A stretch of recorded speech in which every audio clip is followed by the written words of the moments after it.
Hello everyone, my name is Ricky Isaac. I'm a filmmaker, journalist, and then also a YouTuber. Today we're going to be talking about the Fujifilm X100v.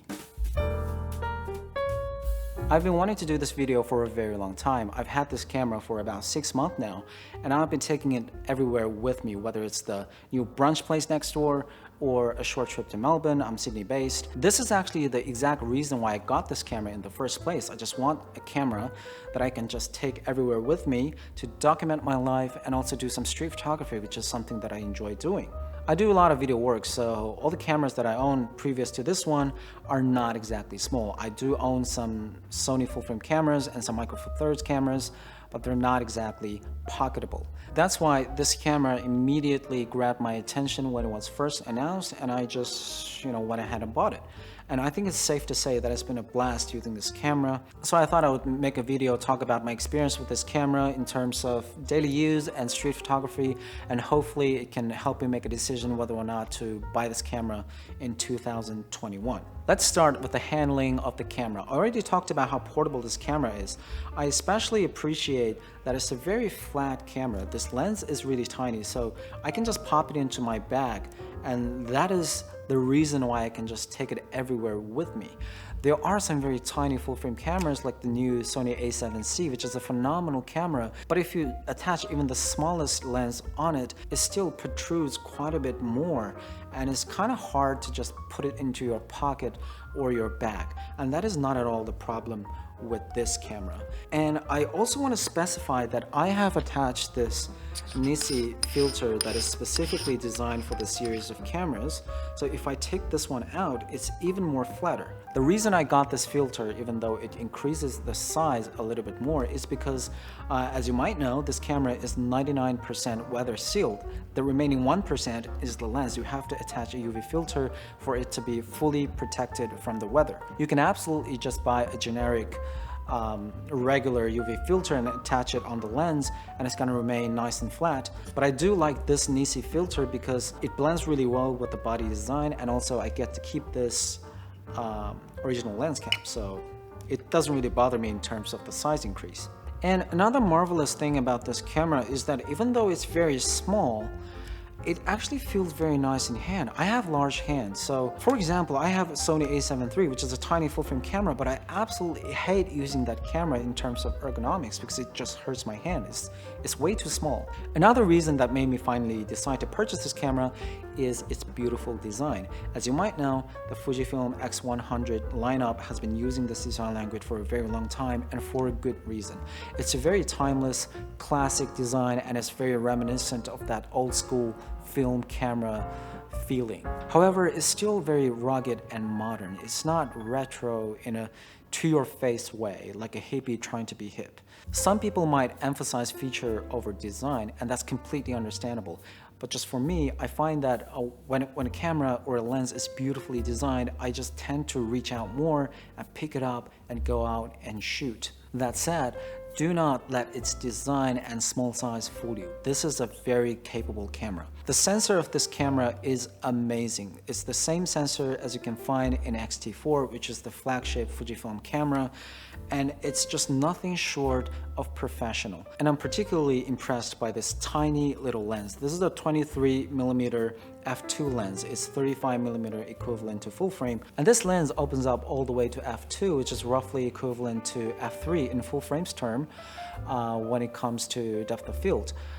If you're one of those people who really likes to blow out the background, then it might bother you, but to me, I find it more than adequate for occasional portrait shoots. It does a really good job isolating your subject from the background, and when it comes to street photography, I'm one of those people that like everything to be in focus. I do not like anything to be blurry in my image. So when shooting street photography with this camera, I always close down the aperture to f5.6. I might push to f4 if I really need to, if the lighting condition is really bad, but I just never shoot it wide open, so it doesn't bother me at all. And if I'm allowed to linger on this topic a little bit more, I find myself reaching for full frame when I do portrait work or video. Like for example, I'm shooting with the A7S III right now with the Sigma 35mm f1.2. That gives me this crazy blurry background. But when it comes to street photography, I find myself really enjoying shooting with small sensor cameras. I used to shoot with GH5, which has a tiny micro four thirds sensor, and that enabled me to essentially just disregard the aperture because, well, the depth of field is always 2 times that of full frame. So if I'm shooting with 2.8, the depth of field is actually 5.6, which is more than adequate to my taste. So when I'm shooting with micro four thirds, I find myself regularly shooting with the base ISO, whereas when I'm shooting with A7 III, which is a full frame camera, I'm always forced to increase my ISO because I just do not like to open up that aperture. And this X100v, which is an APS-C camera, sits happily in the middle. So when I'm in a position where I want to shoot some portrait photos of my friends in a gathering, I can just open up the aperture all the way to f2 and get some reasonably, shallow depth of field portrait shots.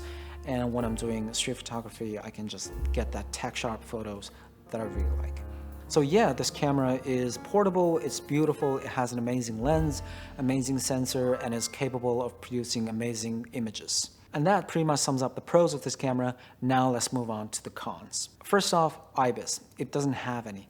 Internal image stabilization, in my opinion, is pretty much essential in 2021, if not 2020 already, especially for a camera this size, because the lighter the camera is, the more shake, the micro jitter you can get on the camera, especially when you're doing the street style shooting, when you're just whipping out the camera and just shooting in burst.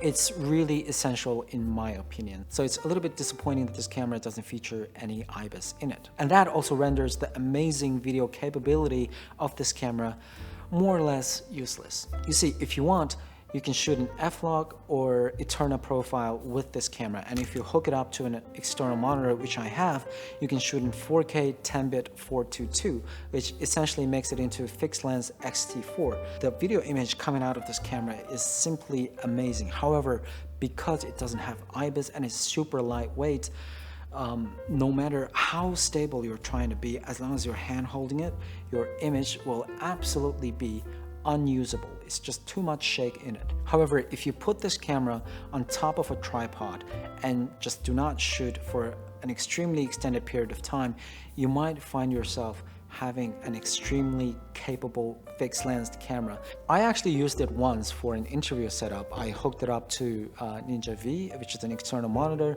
and then I ended up with this beautiful wide dynamic range 4K 10-bit 422 image. And because the interview I knew was not going to last for a very long time, so although the camera ended up being very hot to the touch, it didn't cut off recording, so everything was fine. So in those very limited scenarios where you put the camera on tripod and maybe use an external monitor, you will end up with very beautiful images. However, if you're just hand holding it, just forget about it as a video camera because you're just not going to be able to get a fully usable image out of it.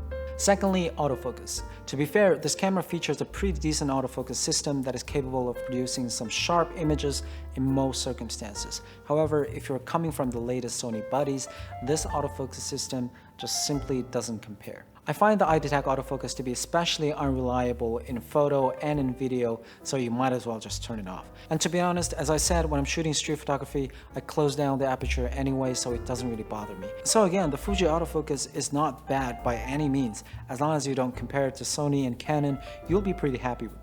So yeah, that pretty much sums up what I wanted to say about this camera. If you haven't noticed, this is the very first video of this channel. I just wanted to make a video about this camera to express how much I enjoy shooting with it. And if you're on the fence about this camera, hopefully this video can help you to finally make a decision. And I do intend to produce more content about photography and videography in the future. So if you did enjoy this video, please make sure that you're subscribed to this channel and help me grow. Thank you very much. Bye.